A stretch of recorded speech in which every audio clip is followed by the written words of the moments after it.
I, Chair Heather Miller, called a virtual electrical and elevator board meeting of July 23rd, 2020 to order at 9:32 a.m. Debbie, please call the roll. Yes, ma'am. Chairperson Heather Miller.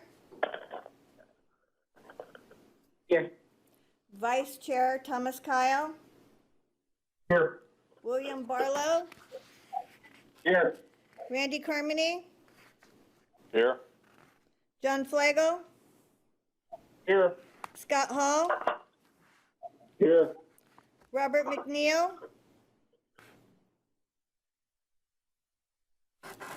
We'll move on. Vernon Palmrose. Present. Thank you. Ryan Richards.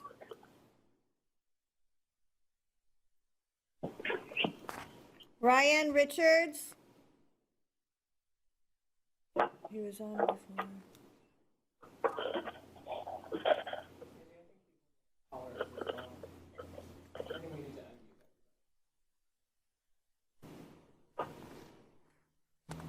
I am here. Thank you, Ryan. Randy Smith. Here. James Taunton. Here. Okay, Madam Chair, we do have a quorum. Robert McNeil is not present, but is expected. So once he does come on, if we can just pause a moment and note his time. Thank you. Okay. Thank you, Debbie. Just in case everybody hasn't heard this 100 times in the last 4 months, if everybody could just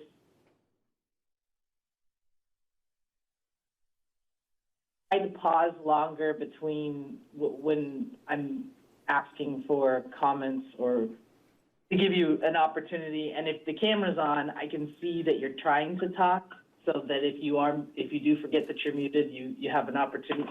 I have an opportunity to let you know, but hopefully that'll make it go a little bit smoother.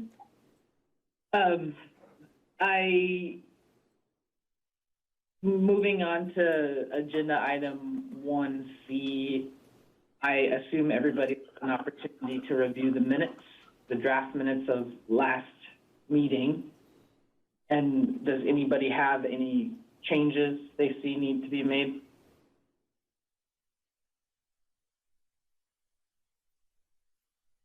I promised a long pause. I, Chair Miller, rule the agenda. Oh,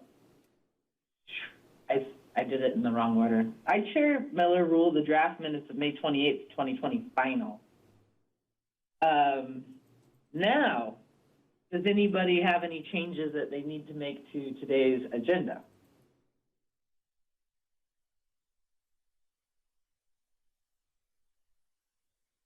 I, Chair Miller, rule the agenda and order of business approved. Then the date of the next scheduled meeting is September 24th, 2020, and I guess we're probably just going to roll with the state's recommendations on whether or not we do that meeting virtually. And I'm sure Debbie will be sending out notifications, and it'll be on the website too, how we're going to be dealing with it. Moving on to agenda item 2 is public comments, and I don't believe anybody signed up for it, but Tyler. Thank you, Madam Chair. This is Tyler Glaze, a policy analyst for the division. I know we have quite a few members or individuals signed up for public comment on various agenda items, but I don't know if we have anyone connected for just general comment or who has not signed up in advance. Do we have anyone connected who wishes to comment? Tyler, this is Debbie. Okay. Not on my end. No one has signed up for general public comment. Excellent. All right, and just to remind everyone, public testimony received 24 hours in advance is going to be addressed, and anything received after the morning of the board meeting will be addressed as soon as possible. And I believe we will address those public comments as we get to their individual agenda items. Okay, moving on to agenda item 3A, the contested case representative, Sarah Glenn Linville, is here to answer any questions. Pretty small Pretty small list this month.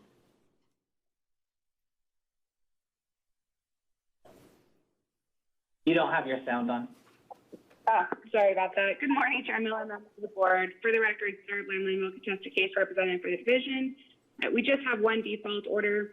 No action is required by the board. I am available if you have questions. This was a fairly simplistic one, installation of Cat 5 cable. They didn't have an electrical contractor's license, and the people doing the install did not have licenses as well.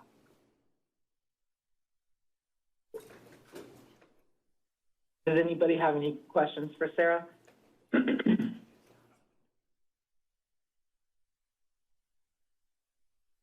Then we're going to move along to the elevator program update with Warren Hartung.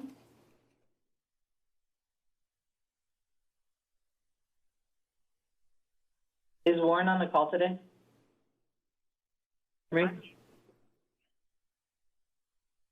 I think I can hear you now. Hello. I'm sitting in the car trying to do this, so forgive me. Good morning, Madam Chair, members of the board. For the record, Warren Hartung, Chief Elevator Inspector for the division. Our report is very brief today because, well, we're just not doing that much. We're getting around doing our inspections, keeping the new construction projects rolling, but our accidents are at all-time lows, and our overdues are being diminished by our ability to get to them these months. So that's about all I have to report on.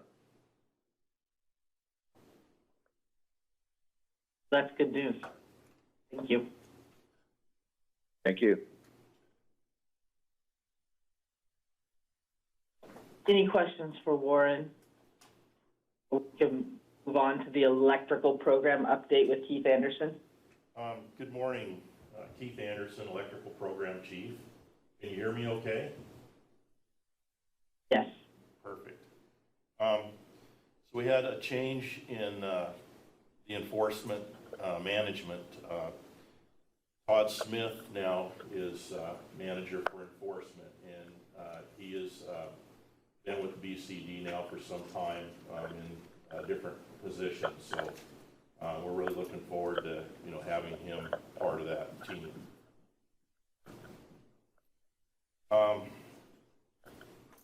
Second thing I have here is on the testing for the A-level electrical inspector test. We updated those questions about a year and a half ago. We had a committee. The standard on those is pretty high. They're pretty tough questions on those. There was then some concerns about not having enough time to complete the test, and there were some changes made, and anyway, we're going to go back to the 4-hour time limit on that. So we just wanted to let you know that was happening. So it's still going to maintain the integrity of what it's been, and get in some good people that are very knowledgeable. So we've increased that time from 3 hours to 4 hours for the A-level test. Third thing I have is the hearing for the reciprocity went well. We did not receive any comments one way or the other on that at this time. And so things are moving ahead, still working with Washington State to get everything dialed in. So everything is moving forward for that rule to become effective. So that's all I have for now, for today. Thank you, Keith. Does anybody have any questions for Keith? Okay, moving on to new business, agenda item 7A. I think the way we're going to go into this is Tyler Glaze is going to give a bit of an explanation. And if I could say one thing, Tyler, before we get in the public comment, that would be nice. Of course, Madam Chair. Again, this is Tyler Glaze, policy analyst for the division. Agenda item 7A is the 2021 Oregon Electrical Specialty Code Review Committee recommendation regarding adoption of the 2020 National Electrical Code with amendments. The board review, the committee is requesting that the board review and approve the provisions of the 2021 Oregon Electrical Specialty Code, also called the OESC, and recommend the administrator proceed with rulemaking. As some background, at its November 21st, 2019 board meeting, the Electrical and Elevator Board established a code review committee and recommended the 2020 National Electrical Code as the model code for Oregon. The OESC Review Committee completed an analysis of the 2020 NEC changes, existing Oregon code amendments, statewide interpretations, and alternate method rulings. The committee met 4 times beginning December 18, 2019, finalizing its recommendations to the board on January 22 of 2020. The electronic board packet includes a matrix of technical model code review committee recommendations and table 1E, which encompasses all the recommendations of the OESC review committee. Some concerns were identified with language of section 210.8F and G, and the divisions worked with committee members to develop an alternate proposal. This alternate language amends section 210.8F to encompass the committee's intent regarding the original proposed 210.8G section. And that language is attached to that agenda item if you'd like to take a look at it. And overall, the committee recommends that the board adopts the 2021 NEC as the base model code with amendments and forward the code to the administrator for rulemaking and subsequent adoption. The committee also requests the board recommend adoption of the low-rise residential electrical provisions of the code to the Residential and Manufactured Structures Board.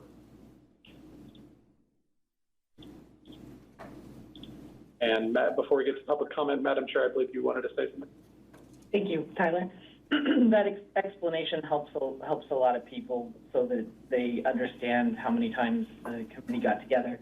I just wanted to share that it's obviously a very popular agenda item today, and I wanted people on the board to understand that the people that made up the committee, there were 2 board members, existing current board members on that committee. There are 2 former chairs of this board on that committee, and there were also 4 electrical inspectors on that committee.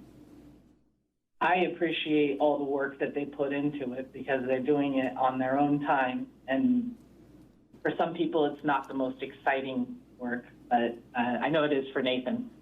But they put a lot of thought into this, and I appreciate it. Again, this is Tyler Glaze for the policy analyst for the division. I believe we have some public comments, and thank you for that, Madam Chair. First up, I believe we have public comment from Mike Stone, who would like to give some oral testimony. Yes, thank you. Can you hear me okay? Yes, we can, Mike. Point of clarification, my public comments included 5 individual comments on 5 code sections from the 2020 NEC, but I also had a list of existing Oregon amendments that I wanted to address too. So is that 2 different agenda items, or which one should I address now? Should I address the 5 individual comments now, or should I address the existing amendments? Madam Chair, this is Debbie. Are you allowing 5 as it minutes? relates to one agenda item, that's one agenda item is 1 public comment. Okay, Madam Chair, I Okay. just wanted to let you know, this is Debbie. I will be timing this for 5 minutes. Okay, great. Okay, well, my package included a cover letter, and there were 5 individual comments on 5 individual code sections, which I'll briefly summarize, and then a list of existing amendments and a spreadsheet with some cost estimates. So again, my name is Mike Stone. I represent the National Electrical Manufacturers Association, NEMA, and our ask is that Oregon adopt the model 2020 code minimal amendments. And I believe there was 25 amendments that were new amendments from the 2020 NEC that were proposed by the review committee. And so I only addressed 5, but I picked out the 5 that I thought that were the most significant. The first one is 210.8 A and B, which is, it expanded the scope of GSCI protection to include 250 volts. And also the second one was 210.8 F, which expands GSCI protection to all exterior outlets except lighting outlets. And again, it increased it to 250 volts. And both of those public inputs in the code had substantiations of electrocution deaths that were related to those items. The third one is 230.67, which would require surge protective device that's all dwelling services. And this protects against damage to electronics in devices like smoke alarms, carbon monoxide alarms, GSCI, ASCI devices, security systems, and so forth. It'll protect those from being damaged, and the homeowner or the dwelling unit occupant would not know about that if they needed to be activated. And your solar energy introduces a lot of surges into systems now, so it's more of an issue now. And then the fourth one is 230.71, which in some instances requires a main service disconnect. The code right now allows up to 6 service disconnects. And this is an important one for electrical worker safety. And IBEW and NECA were both proponents of this code change. And again, it's probably more related to your larger commercial industrial applications. You can shut off a switchboard that previously you wouldn't be able to do that. And it will allow a safe working condition to be established. And the fifth one is 230.85, and this would require an emergency service disconnect on the exterior of all 1- and 2-family dwellings. And the reason for this is to protect first responders. The firefighters have to enter a building, or first responders have to enter a building. They can safely shut off the electricity. And this is actually the International Association of Firefighters were the proponents behind this code amendment, or excuse me, this code provision. And in my substantiation, my written substantiation, I did include an instance. It was from 2014 where a firefighter he wasn't electrocuted, but he was injured by an electrical wire when they're inside of a house that was on fire. So this type of equipment is already readily accessible. There's a lot of regions in the country that already install services this way. So again, those are the 5 that I picked that I thought were most significant. And again, the NEC, it's developed by an ANSI accredited consensus process. There's a broad range of expertise that's represented, including contractors, engineers, inspectors, manufacturers, testing labs, utilities, labor, insurance organizations, and other users, such as the National Association of Home Builders. So no one user dominates the process. It's consensus-based, and it provides for a minimum level of safety. And NEMA respectfully asks the board to reconsider any amendments that would lessen this minimum safety level. Thank you. And I did not include any comments on the list of existing amendments, and you should have that in your public comment package. I didn't go over those in the interest of time, but there are quite a few amendments regarding ASCI, GSCI protection, and surge protection for industrial machinery. That's just some of the items that are in there, but we do ask you to reconsider those amendments as well that are existing now. Thanks. Thank you. You're muted, Tyler.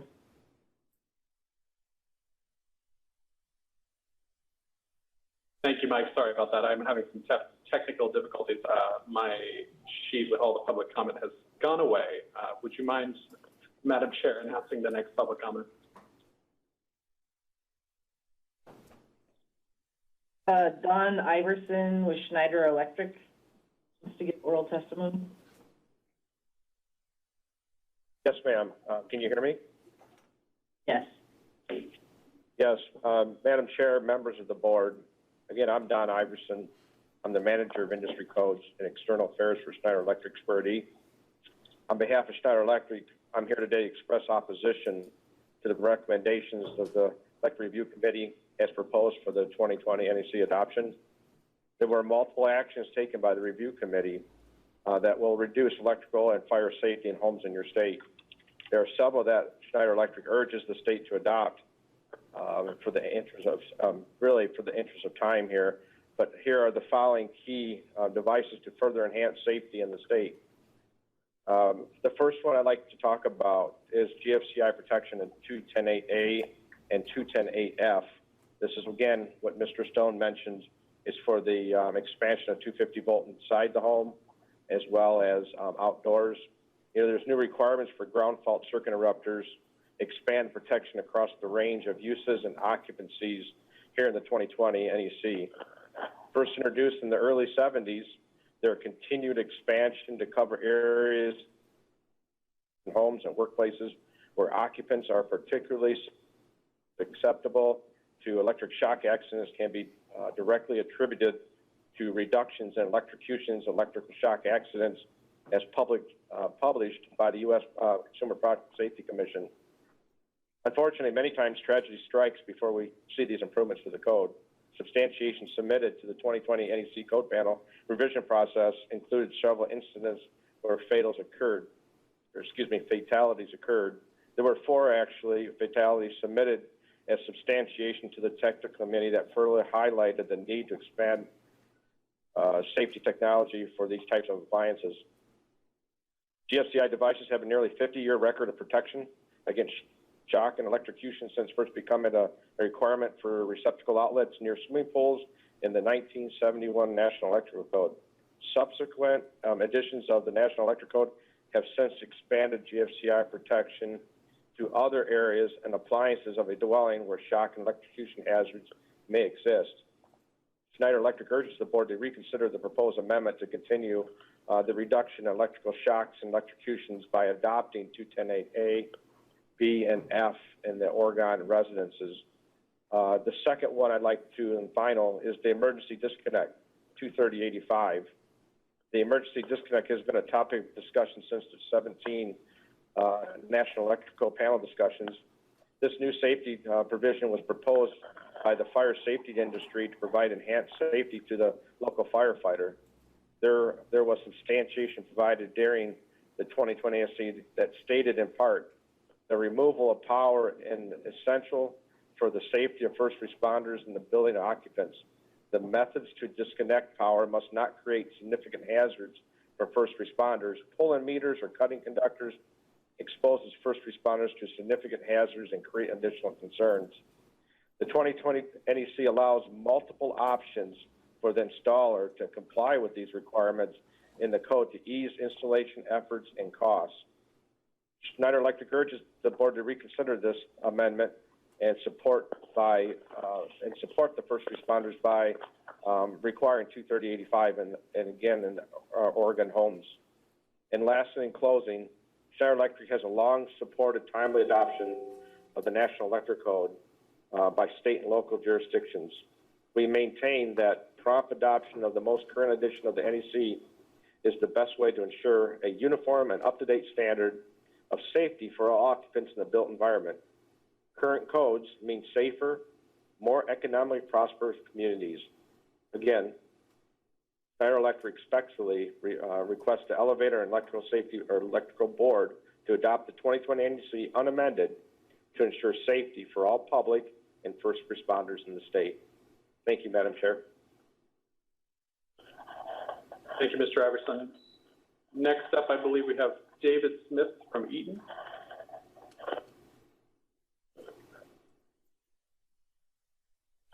Yes, hello, can you hear me?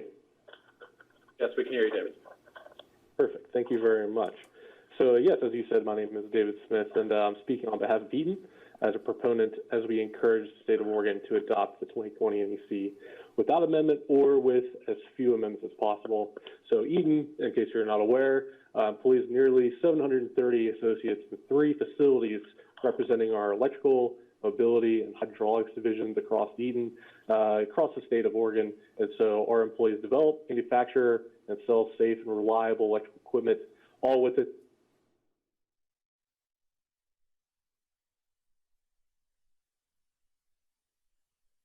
Mr. Smith, I think we lost you. How about now? Now it's working.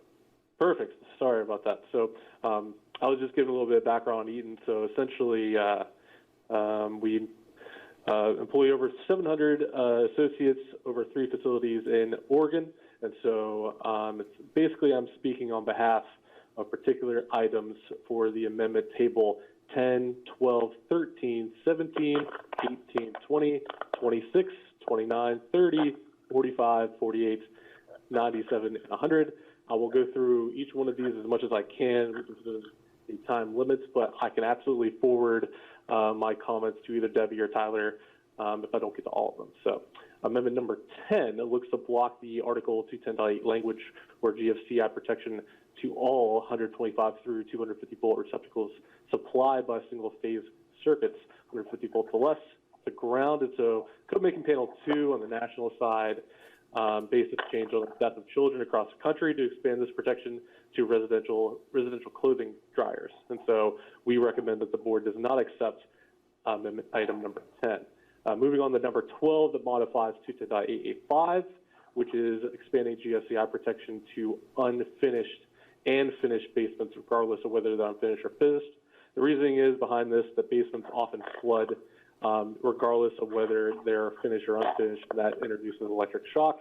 And so we recommend that the board does not accept amendment item number 12. Moving on to 13, number 13 looks to block 210.8A11, which expands GFCI protection and receptacle requirements to indoor and damp and wet locations. Indoor, damp, and wet locations, by definition, pose a risk of electrical shock to the home, and so we recommend not accepting amendment item number 13. Number 17 disapproves the NEC code changes for 210.8B6, also for indoor wet and damp locations for locations other than dwelling units. Same thing as number 13, we're essentially saying, indoor, damp, and wet locations, by definition, pose an electric shock risk.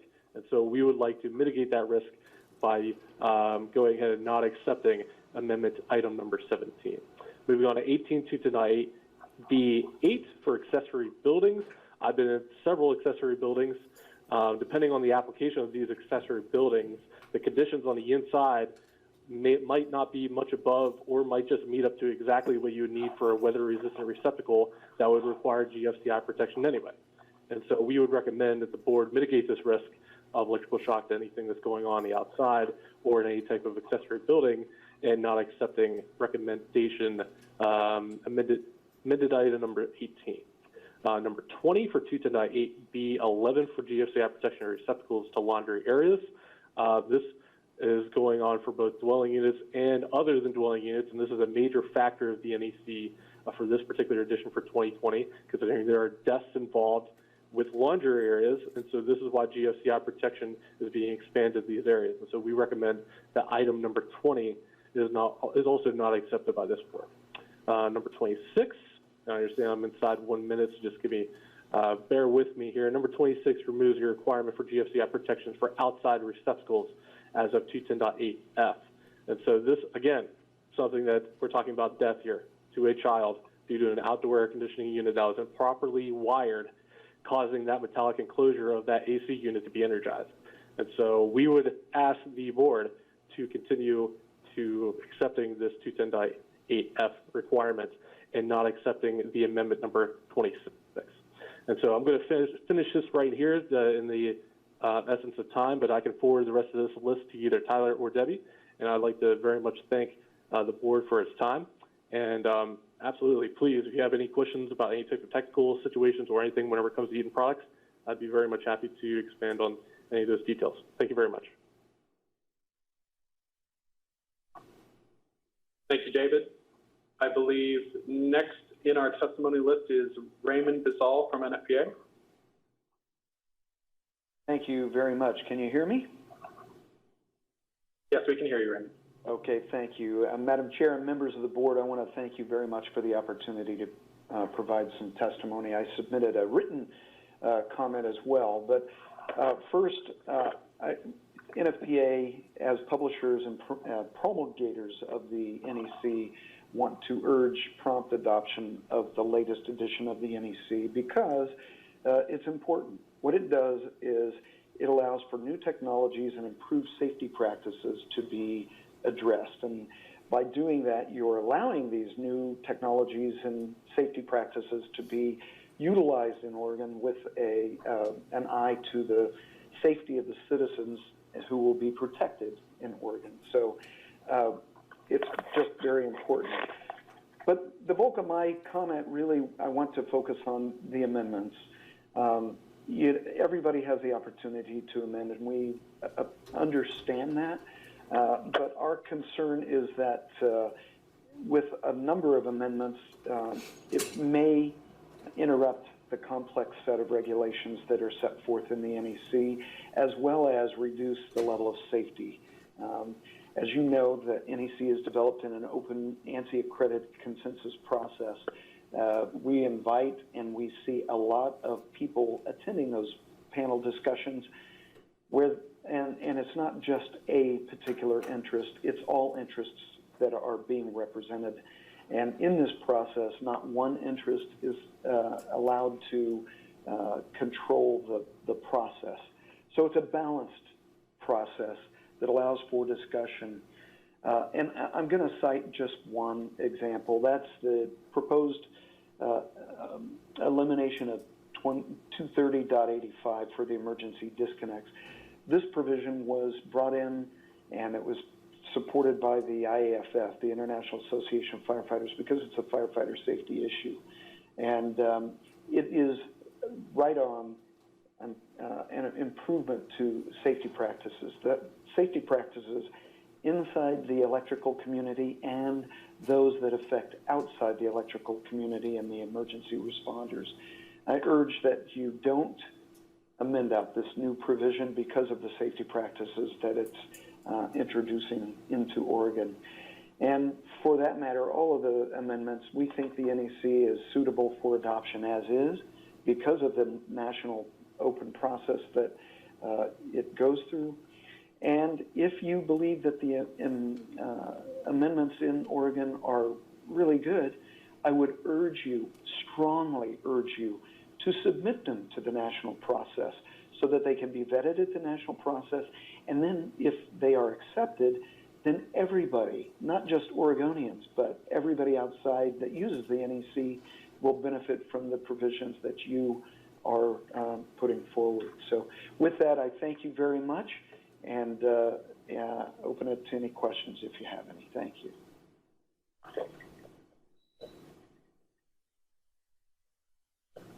Thank you, Mr. Bizal. And next on our list is Nathan Phillips from NEMA.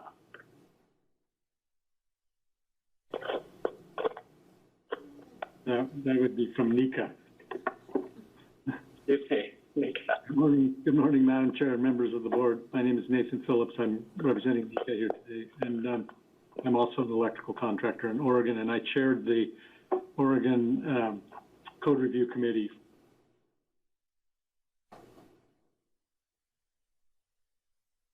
Nathan, I think you've muted yourself. Mute yourself. And Vern, can you mute yourself?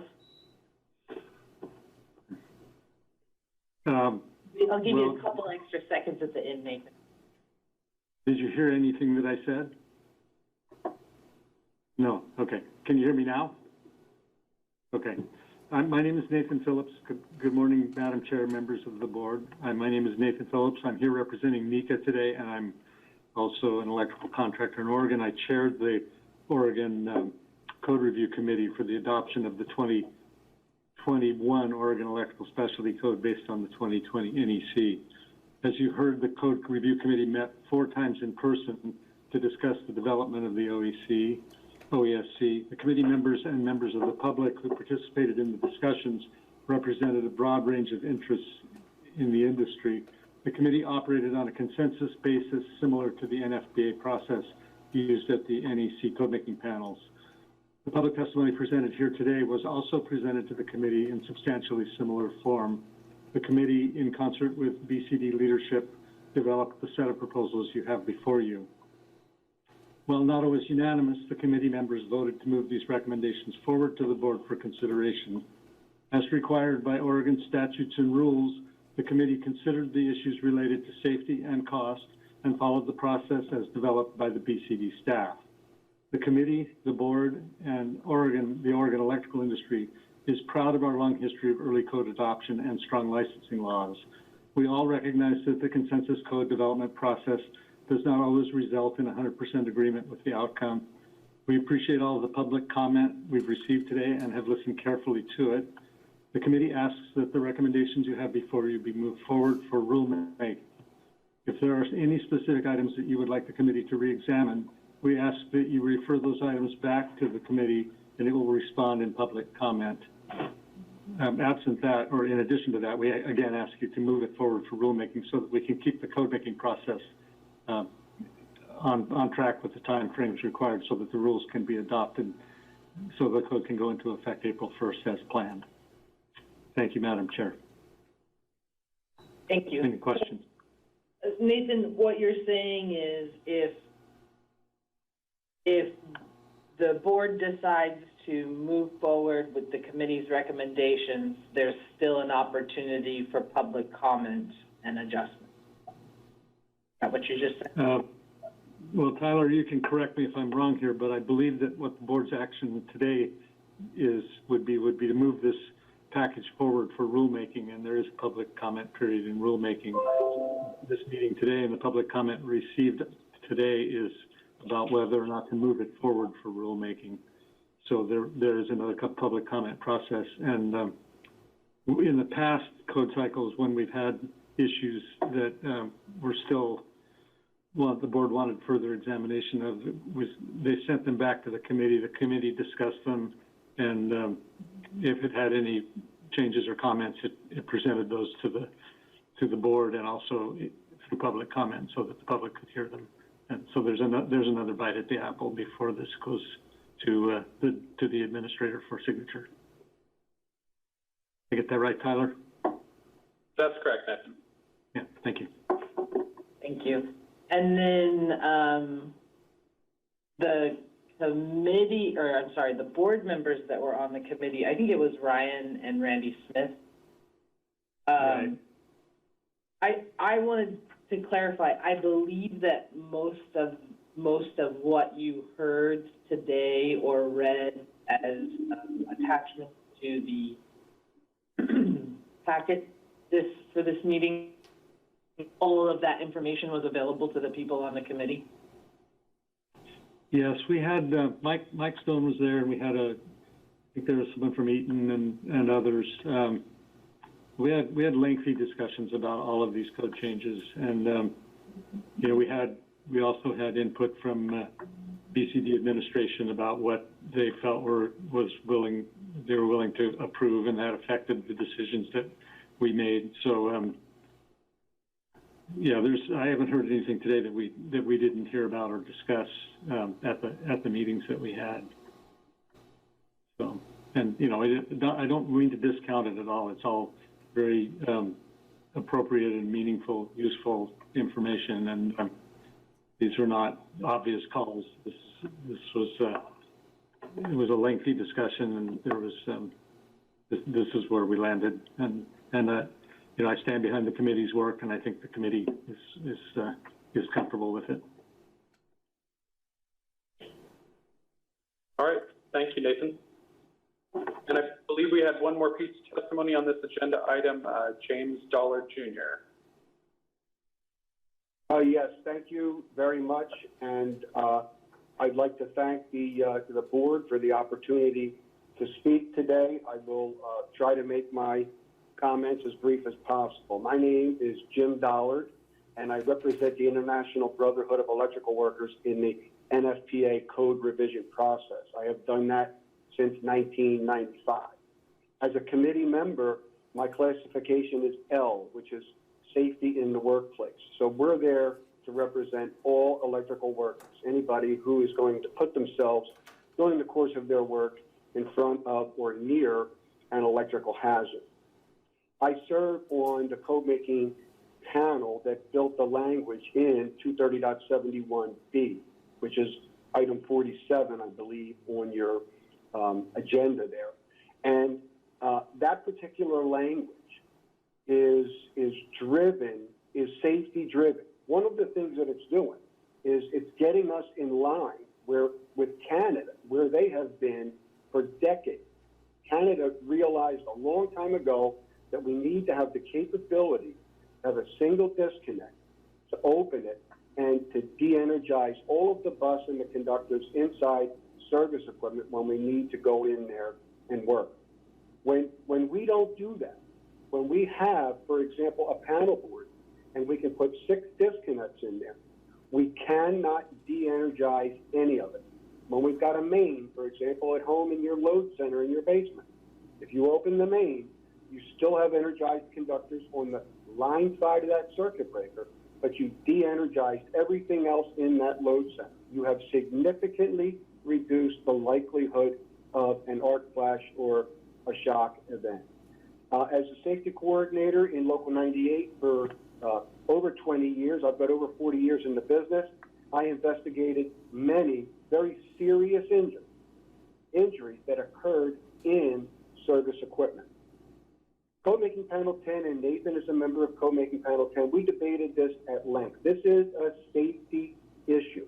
It's a safety issue, and we have a direct conflict with NFPA 70E if we don't get this done. I am also a member of NFPA 70E, which is the standard for electrical safety in the workplace.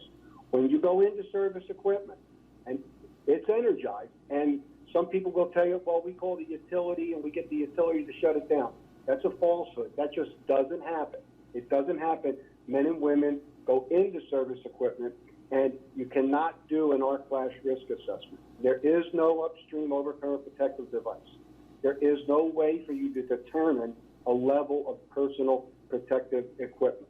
And when the smoke clears on this issue, it's not a burden. In fact, it's better for the owner of the equipment. It gives them the capability to create an electrically safe work condition when work has to be done in that equipment.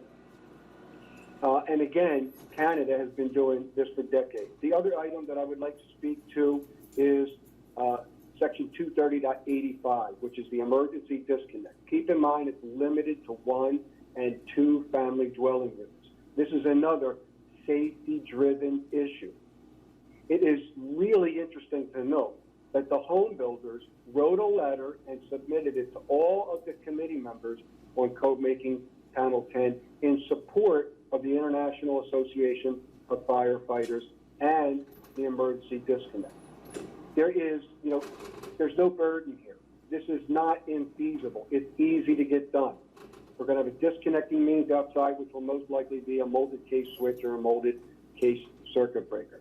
But there are just dozens and dozens of injuries to firemen when we go into building and we can't remove power in that building. They need to rip walls open to try to save the structure, and we have energized conductors throughout the house. So I would ask this board to reconsider the potential amendments on 230.71B and 230.85 for one reason.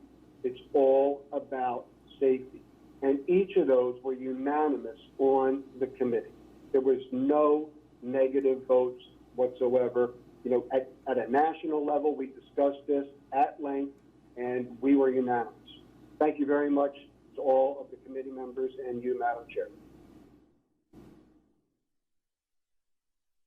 Thank you, Mr. Zell.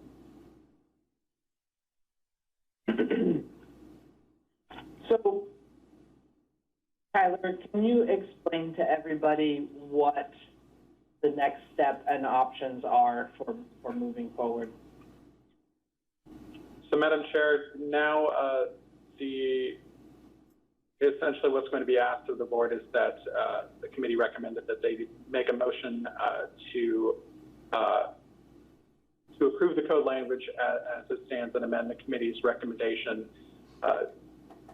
to either adopt those amendments or not, and or not adopt any of it. There are several options available to the board. But essentially at that point, if the board does approve the code language and whether or not they take the amendments, it will be moved to rulemaking, at which point there will be notice rulemaking hearings, and the board, Building Codes Division will go from there having those noticed hearings. If anyone has additional public comment, they can comment on those as well. Thank you, Tyler. So I can say that for me, I have a lot of faith in the people that were on the committee, which is why they were on the committee. And it also, you know, for people that have any comfort with it, that this is not the end of the line. There's still more process and consideration that's going to go in it. I feel comfortable with accepting the recommendations, but does anybody else have any comments?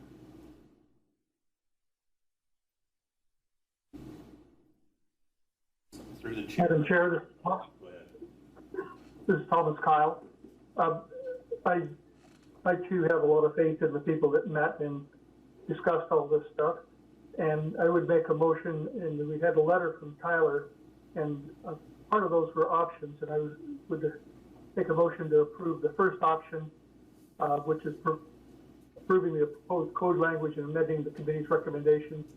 And there's a number of other things in that, and I guess that includes the proposed language where it relates to low-rise residential electrical improvements.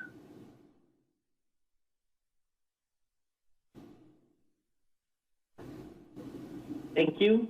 Madam Chair, just a clarification, there also needs to be, if there's going to be a motion to approve the code language and amend the committee's recommendation, there needs to be a finding language added to that as well. Are you referring to the section that shows with the finding that?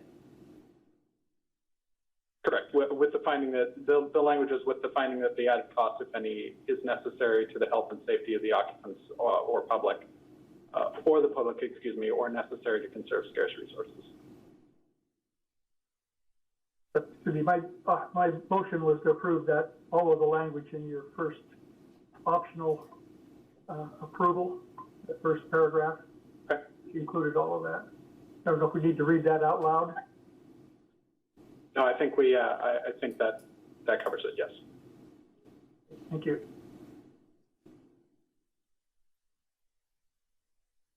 Okay. Motion. I believe we do this way. Debbie, roll calls the votes. Yes, ma'am. James Totten?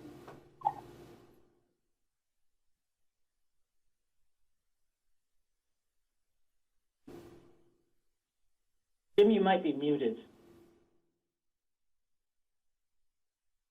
James Totten? Oh, there we go. Aye, I approve. Thank you. Randy Smith? Aye. Ryan Richards? Aye. Vernon Palmrose? Aye. Scott Hall? Aye. John Flagel? Aye. Randy Carmody? Aye. William Barlow? Yay. Vice Chair Thomas Kyle? Aye.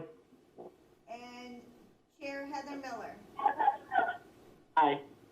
Madam Chair, the motion passes unanimously. Thank you, Debbie.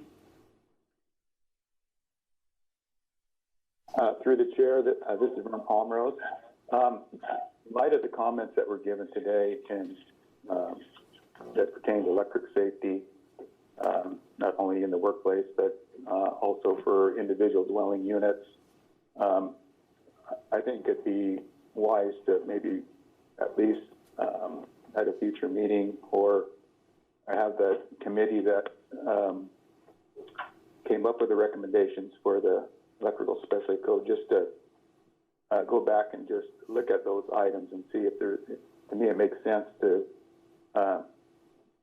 give more consideration to those comments in the interest of electrical safety. It sounds like we have an opportunity to do that still, even though we've approved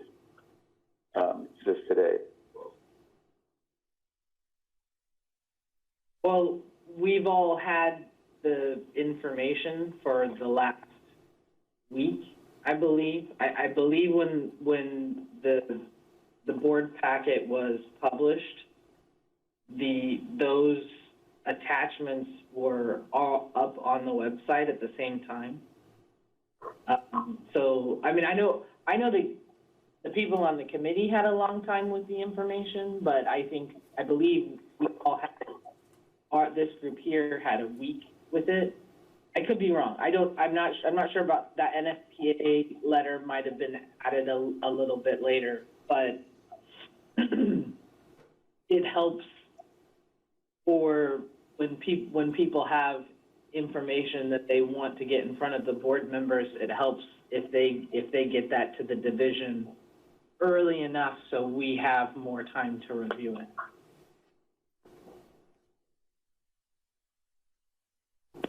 Through the chair. Yeah, is that you, Keith? Yes, Keith Anderson, Electrical Program Chief. Just to answer the one on the disconnect, I think was what Vern was questioning. So I've been, in this for 45 years, and I think this process has been going at least that long that I know of, and it's been a real positive process for Oregon.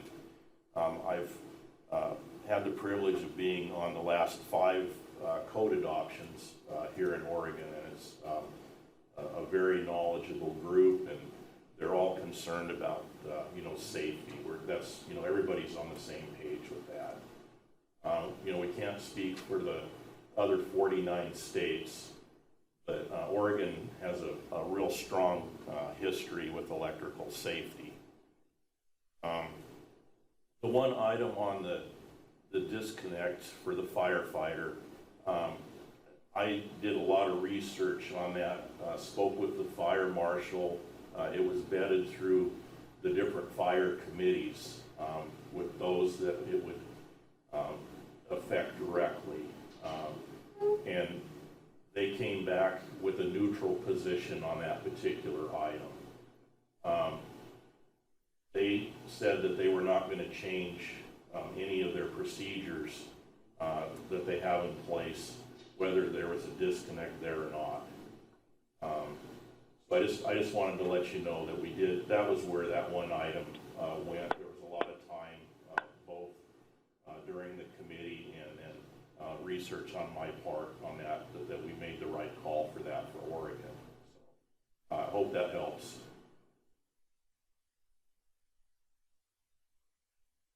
Yeah, that helps if they feel comfortable with what they're currently doing and their procedures.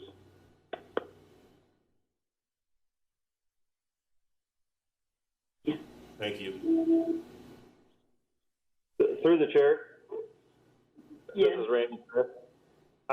And I sat on that committee, and I would highly recommend any of the board members that have any questions to feel free to contact me or probably anybody else that was on that committee, because there was everything that was brought up today in public comment was discussed at great length, and I personally felt very confident.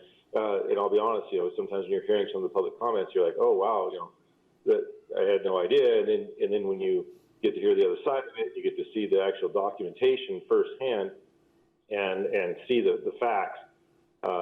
There's a lot more to it, and it was quite educational for me. I've been privileged to be on that committee 2 years now, and it was very eye-opening for me to be able to do that. So anybody that has any questions, I'd be more than happy to fill in the gaps.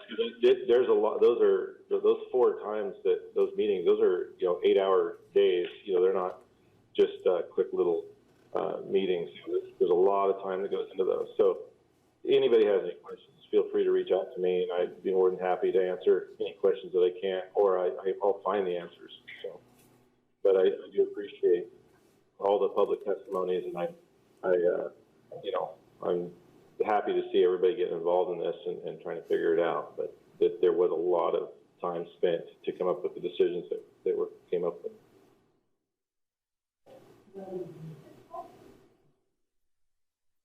Thank you, Randy. So moving on to agenda item 7B. Tyler, do you again want to give a brief explanation of what's going on with this agenda item? This is Tyler Glaze, policy analyst for the division. I believe Keith Anderson wanted to speak on it a little bit, and then I'll address public comments. Keith Anderson, Electrical Program Chief. So the three items that we're asking to move these ahead in October, ahead of the April 1st adoption. And you just approved these items in the last item, agenda item. So we just wanted to get them rolling a little bit quicker. They're mostly for clarification.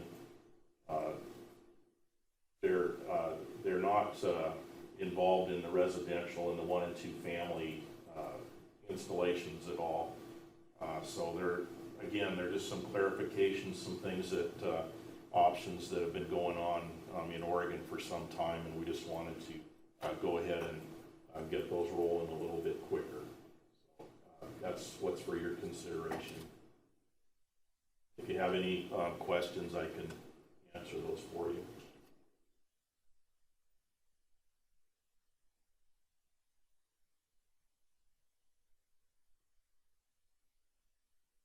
All right, thank you. Thanks, Keith. I appreciate everybody's ability to be flexible in these times. It's not easy. Madam Chair, with your permission, I believe we had several items of public comment. Again, this is Tyler Glaze, policy analyst for the division. First, we had Mike Stone.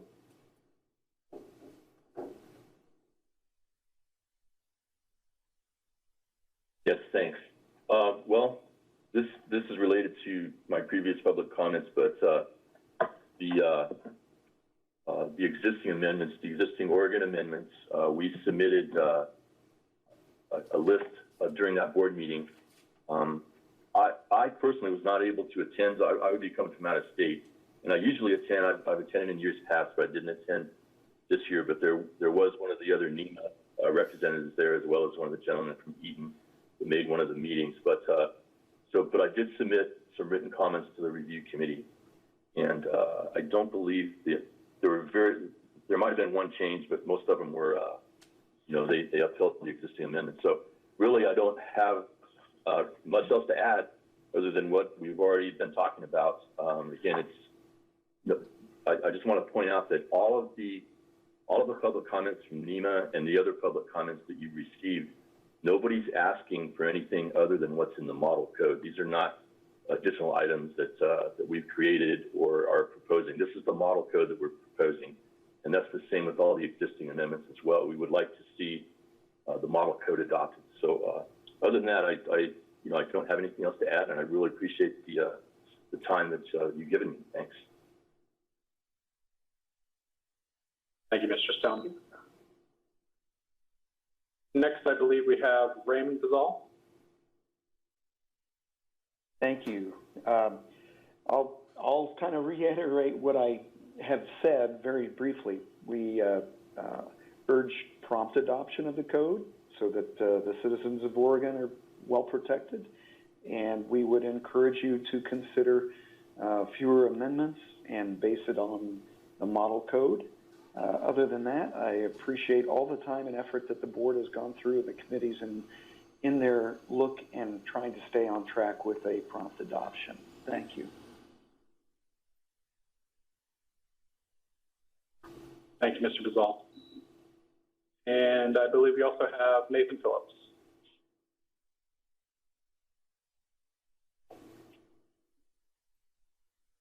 Didn't know that I had signed up to speak on this. We reviewed these amendments and are in support of them.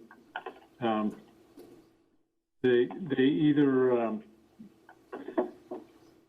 they either correct problems in the code that folks were having, or are bring the code in to be consistent with what's been the practice in Oregon for many years. The single ground rod for the temporary services has been the practice and has been approved by inspectors throughout the state for quite some time, although it's not consistent with the model code language.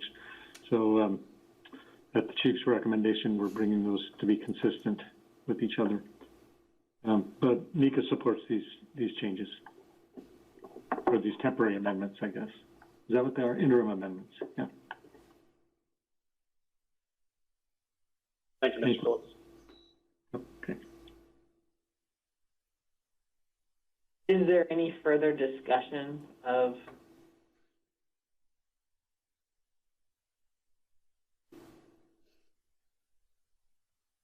anybody like to make a motion? I would like to make a motion to approve the interim amendments as put forward by the code committee.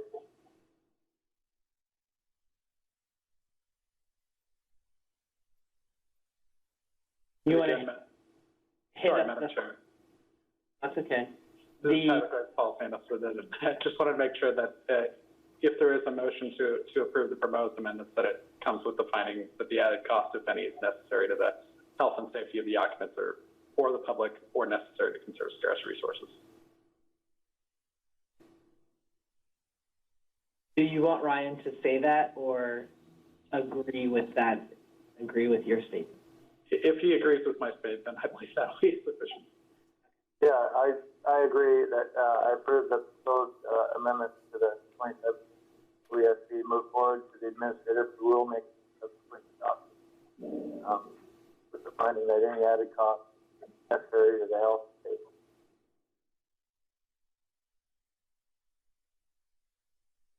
Okay, before Debbie calls the roll, any more discussion? Not the roll, the vote, sorry.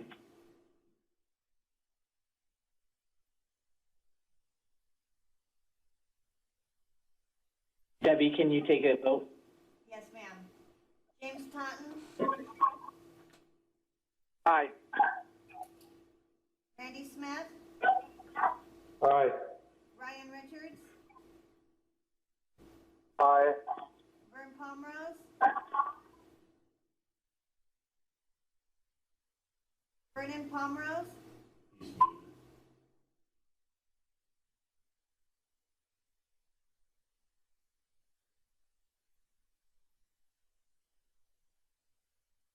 Vernon Palmrose,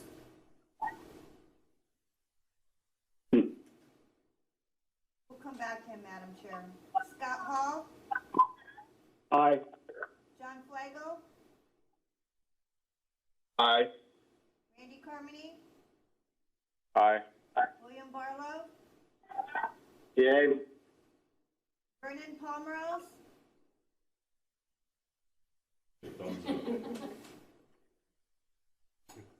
That works, yeah, oh, thumbs up, okay. Vice Chair Thomas Kyle, Aye. and Chair Heather Miller. Aye. Madam Chair, this motion passes unanimously with the thumbs up from Vernon Palmrose. Thank you. Yes. It's more of that flexibility we need to have. Okay, agenda item 7C. Tyler Glaze is going to tell us a little bit about that one.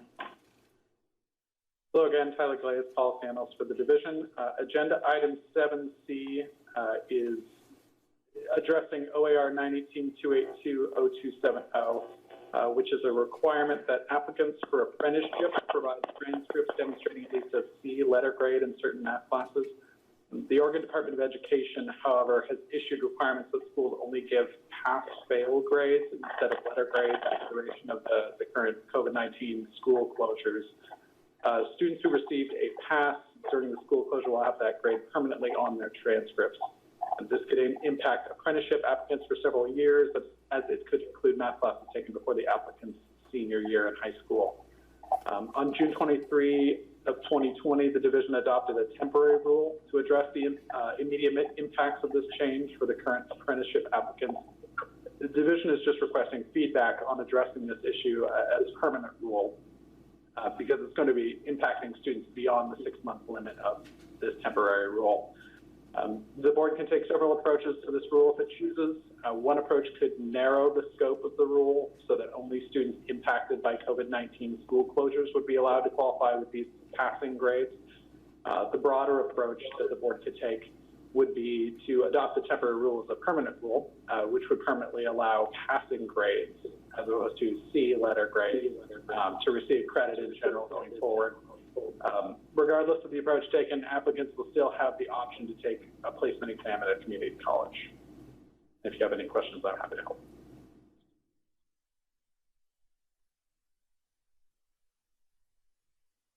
And Madam Chair, this will require a motion as well. Okay. So I think we received a letter from the Oregon State Association of Electrical Workers.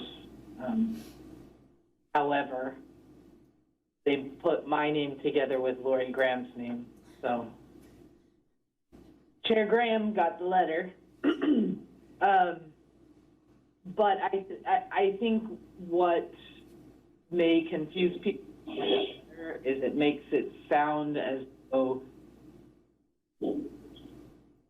the apprenticeship committees cannot have a higher standard, that it is a requirement that they accept this as a standard, and I don't believe that's the case. I believe each apprenticeship can have their own standards, especially when you consider, not everybody, very few, I think, apprentices get into apprenticeship at 18 years old, 1 or 2 years after they've taken algebra.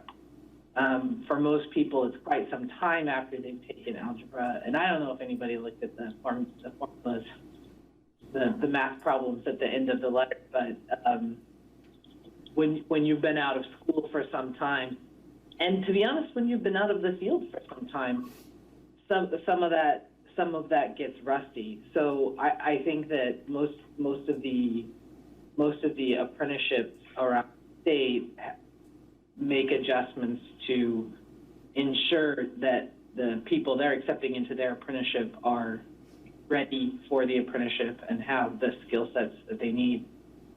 So that's my piece.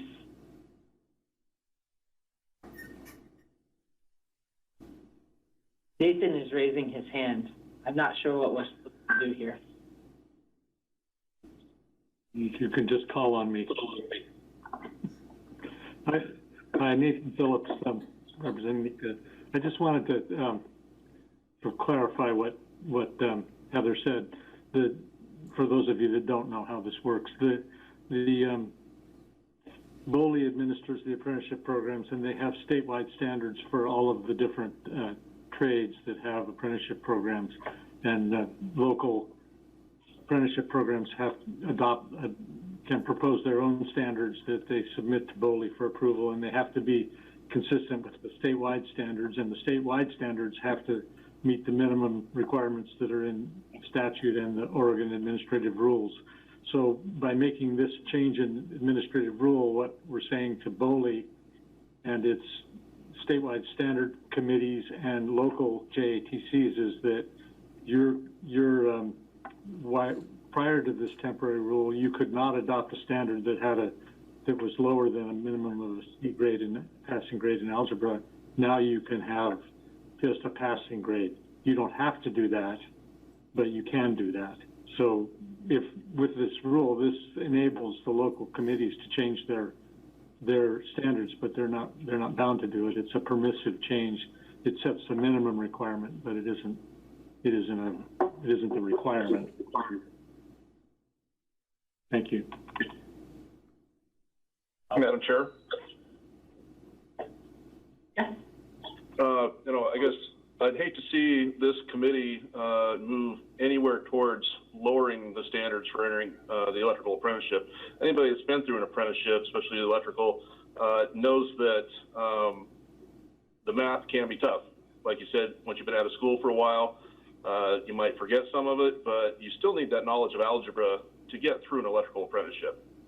Anybody that's sat on a committee and had troubles with an apprentice that didn't have the math skills to get through, has watched them struggle or get dropped out of a program.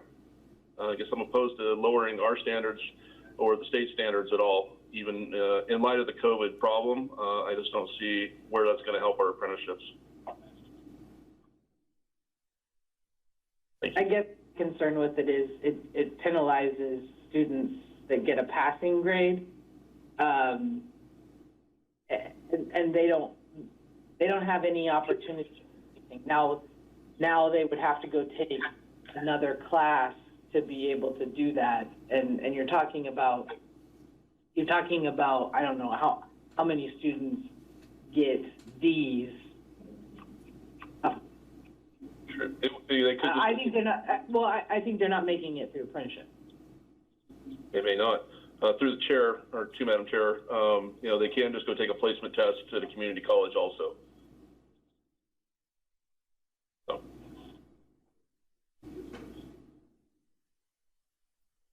Madam Chair, this is Thomas Kyle. I've been in the trade more than 50 years, and if any of my employees ever needed to have any of this math, they would usually just call me and have me figure it out for them. That's been the majority of my experience, that most of them don't use it other than getting through apprenticeship. And I would hate to see a whole, I guess, generation of people locked out of the trade because of the permanent record of a C. So I'm going to make the motion to adopt the direct the division to draft a rule to present to the board that would narrow the scope and only apply, excuse me, that isn't what I want to do. To direct the division to draft a rule to present to the board that would broaden the scope and allow a passing grade relevant to the math courses for all applicants going forward.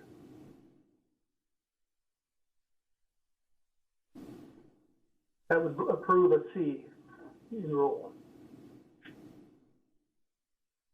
We have a motion. Is there any further discussion before Debbie calls a vote? Can I clarify what, is that motion, that would make this a permanent rule for here on out? That's correct.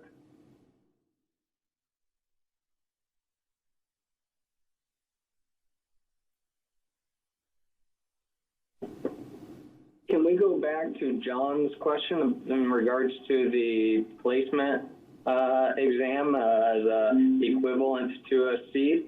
If it wouldn't lock out a generation of potential apprentices, it would just give an additional path forward to identify and help recognize prior to being introduced into a negative situation that an additional background was necessary, which could be taken at a community college or even online. It wouldn't even have to be accredited as long as they could pass a placement exam that said that they had sufficient background to do the calculations necessary for the program.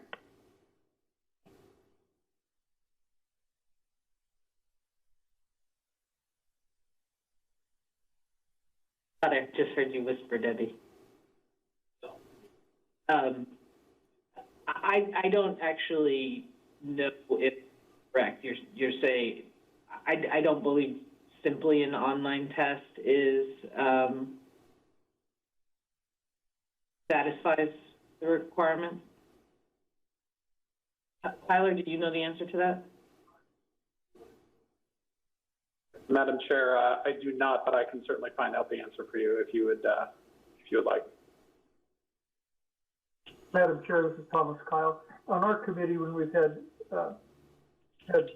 apprentices that had trouble with math, we have arranged for them or asked them to go take a math course during their apprenticeship to help them out, or we've had people that will tutor them on it. I don't see it as a huge issue. As I stated, the only time that the math is used is normally in school. So I don't see this as a big deterrent to having people who are getting them. The deterrent would be having them qualified to be on the list. Madam Chair, if I can make a comment. Randy Carmody. Sitting on an apprenticeship committee and being the apprenticeship coordinator for the elevator constructors, we have a great deal of issue with unqualified people making it through the apprenticeship program. My personal opinion is this should be sunsetted for the people only in the COVID era that are affected with the limited pass-fail grade, not the future ABC grades when we go back to it. If an apprentice needs to get in the program, they need to be qualified. They need to take the class ahead of the apprenticeship program so that they can make it through the apprenticeship program and succeed. Flunking out of the apprenticeship program doesn't help anybody. Thank you. Through the chair, this is Ryan Richards. I'm in favor of amending it for just during the COVID issue and impact, and like Randy's saying, going back to the AB letter grade afterwards.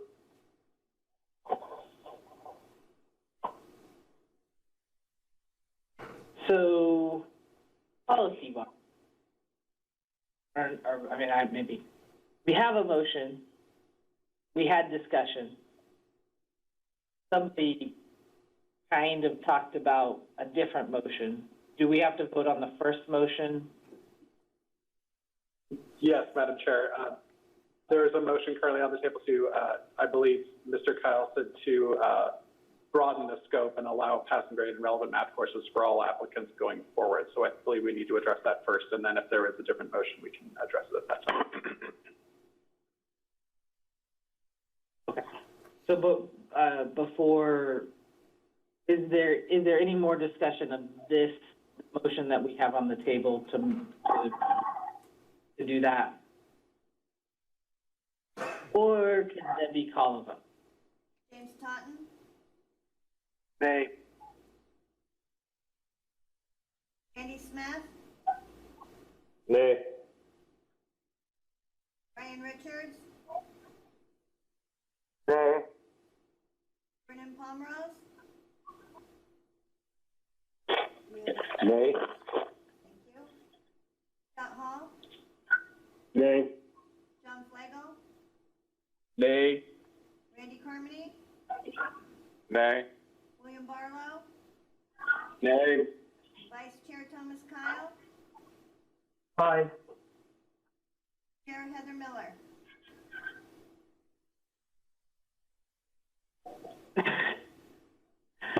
I'll go with aye, or I'm sorry, I'll go with nay. Madam Chair, motion fails. I would like to make a motion. This is Ryan Richards. To direct the division to draft a rule, present the board with a narrow in scope, and apply to student impact by the COVID school closures.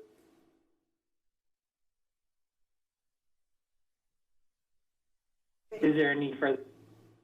Through the chair, can I make a comment? Yep. Or question? So I guess more of a question to a couple of these people that are on these apprenticeship committees and boards. These apprenticeship committees, they do have a placement math test. I know when I applied for an apprenticeship, I had the C, but then I also had to take a math placement test also at the time of the apprenticeship. That is still would be in effect, correct? And then there would also be the apprenticeship committee has the option. I mean, they don't have to accept pass fail. They have their own standards as to what grade you have to get on that test. Is that correct? So through the chair, Randy Carmody, elevator constructors, that is the correct statement for the current apprenticeship programs. That doesn't prevent somebody from in the future creating a new apprenticeship program that has a lower standard. BOLI only regulates to the state law. They don't regulate to an approved standard that could be lower. Okay. Thank you.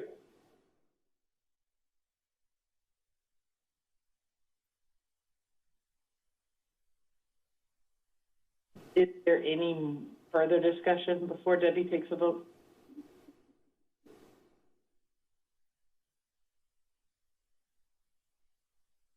Debbie, will you take a vote? Yes, ma'am. James Totten, Aye. Randy Smith, Aye. Ryan Richards, Aye. Brennan Palmrose, Aye. Scott Hall, Aye. John Slagle, Aye. Randy Carmody, Aye.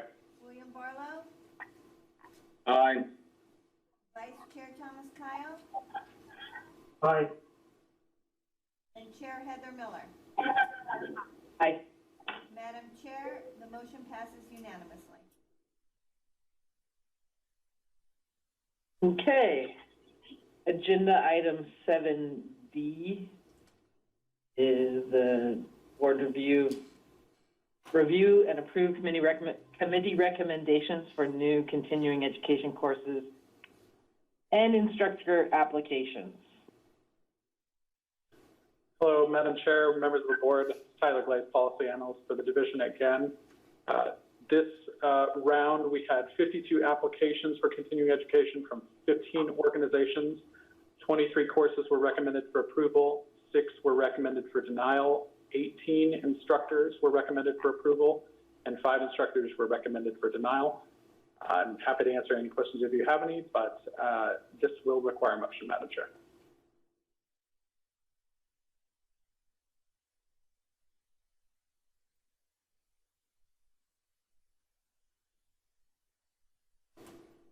Anybody have any questions for Tyler?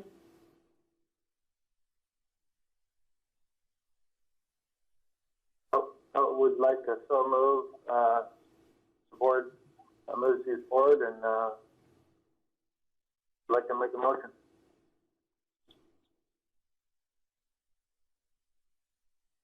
I had a little hard time hearing that. Was your motion to approve the committee recommendations for approval and denial?